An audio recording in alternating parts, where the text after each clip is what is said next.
going on, everybody?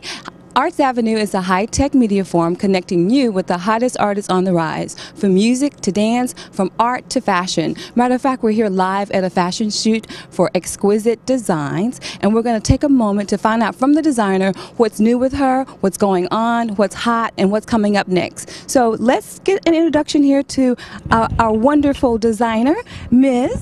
Ngozika O'Keke of Exquisite Designs.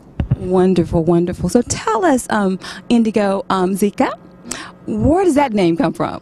It's Nigerian, and it means God's supreme blessings. That's absolutely beautiful. Okay, so tell us about modeling and when you got started. I was a professional model for about 13 years. The last 7 or 8 or so have been strictly print modeling and a little local runway. I've basically been involved with that all my life since I was about 8 or 9 years old, got into the modeling, and I've always been on the scene and just kind of curious, looking around, and it was kind of my ethnographic research, I say, to coming up to be a designer. So that's how I got started. Right, wonderful. So did modeling motivate you to be a fashion designer? It did, indeed. I've always been a really creative person, and just being involved in fashion, period, was something I wanted to do. So I figured modeling, I can kind of get in, see what's going on the scene, see how the designers do things, see how to interact with people as a designer and as a model. So once I decided to go ahead with the designing, I already knew all the contacts. It was just a go from there. Wonderful. So tell us a little bit more about transitioning from a fashion designer, transitioning from a model to a fashion designer. It wasn't really an easy transition. I won't say it was just peachy keen, because I thought that it might be a conflict of interest to some designers to have a former model come and now be their competition. But here, especially here in the South, I think people have this hospitality thing going on where we really uplift each other and encourage each other to do that. So I actually had a designing mentor, Stephanie Thomas of Sweet Charlotte Designs, help me to develop my line after I told her about it from being her model. So it was really good. After I got in, like I said, got my foot in the door with the modeling, and the transition after that, after the initial breakthrough, was pretty easy. Oh, wonderful. Exquisite Designs. Is it all in the name? So describe your look. Okay, my look for Exquisite, I would say it's subtle, fabulous. That's what I'll say. It's not a over the top, too edgy, but I think it's a little bit of a chic look, a little bit of vintage, and I think everything collectively it just makes it a fabulous line. It's not, like I said, over the top or too gaudy. I think it's a little bit of that simplicity with vintage and a few features that make it different from everything else. So I think if you're looking for something chic and not too much, Exquisite is where you should go. Well, I've looked at some of your fashions, and I think I would totally agree with that. Very classy as well. You forgot to mention that. So classy, chic, and vintage. I think that's a real good description of Exquisite Designs. So what are your hopes for the future? Okay, well, right now I'm finishing up a bachelor's in marketing, so I hope to go to design school for graduate school to obtain my MFA or my MA in fashion design and society, and that's why we're doing the shoot here actually today, to put in my portfolio. I do want to go do that, and eventually I would like to have my own design house, kind of following the footsteps of Coco Chanel. She started out really small, then got a little larger, and being a self-taught designer, I think that exposed me to a lot more adversity as far as being accepted by other designers, because I haven't been schooled professionally for this. So for the line, I would definitely like to have my own house of design, have the line or a portion of the line mass produced, and keep the clothing here in boutiques as well.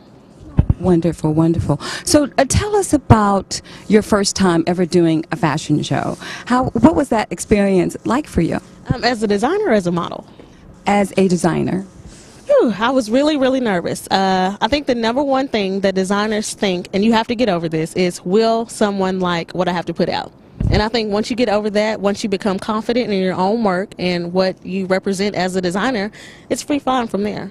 But I know that was definitely the main factor I was afraid about before I debuted the line. But that was really the only worry I had. Would people like my stuff? Would people want to buy my things? Could they see themselves in my clothing? And after I saw that it was received well and they indeed liked it and were buying it, I was good. Great. So when you say people are buying your line, are they buying it from you personally? Do you have it in a boutique? Do you have future hopes for something going in a boutique or a department store? I do. Actually, right now, the clothing and handbags sell in Giante 101 in the Pleasant Ridge Town Center. I have a few items of clothing and handbags selling at Box Turtle on Kavanaugh. I have an eco-friendly portion of the line actually selling at the Green Store on Main Street. And I have a few select handbags selling at the Secret Garden Vintage Boutique in Branson, Missouri. Wow, it sounds like you got it under control. You're moving right along. Excited for you. Very proud of you as well. So tell our listening audience how they can get in contact with you. You can get in contact with me. Phone number, always call me and leave a message, 501-613-9532. And I have an email set up right now. The website is being developed, so I'll have the website address at a later date, actually. But the email address is exquisiteclothing09@yahoo.com. And you can contact me by either of those means, and I will definitely get back with you. Wonderful. I do have a personal question to ask you. So don't get shy. No, this is actually on the designer tip. So Project Runway is one of my favorite shows to watch. So what do you think about that show? Do you inspire to ever go on Project Runway? And do you think that it's beneficial to designers? I think Project Runway is a great platform for designers, both established and not so established, to get on there and really test themselves and see what they can do as a designer, and to ultimately decide if designing is what you really want to do. Being put under that pressure on the show, I think, is an integral aspect of any profession. If you can work under pressure and what you like to do, then obviously that might be for you. So I think it's a great platform for designers. I do have hopes to get on Project Runway, so I will apply. And actually, the grad school that I'm applying for to receive my MFA will be at Parsons School of Design, which is where they film Project Runway. So I feel if I get there, I'll be one step closer. Well, it sounds like you're on the move, Miss Ngozika. You're on the move. You sound like you got some things together. You got the focus and the vision. People here at Arts Avenue certainly wish you the very best of luck. Definitely, definitely. We thank you for coming on today, and we look forward to seeing you blow up in the future. How about that? All right. Thank you. Thank you very much.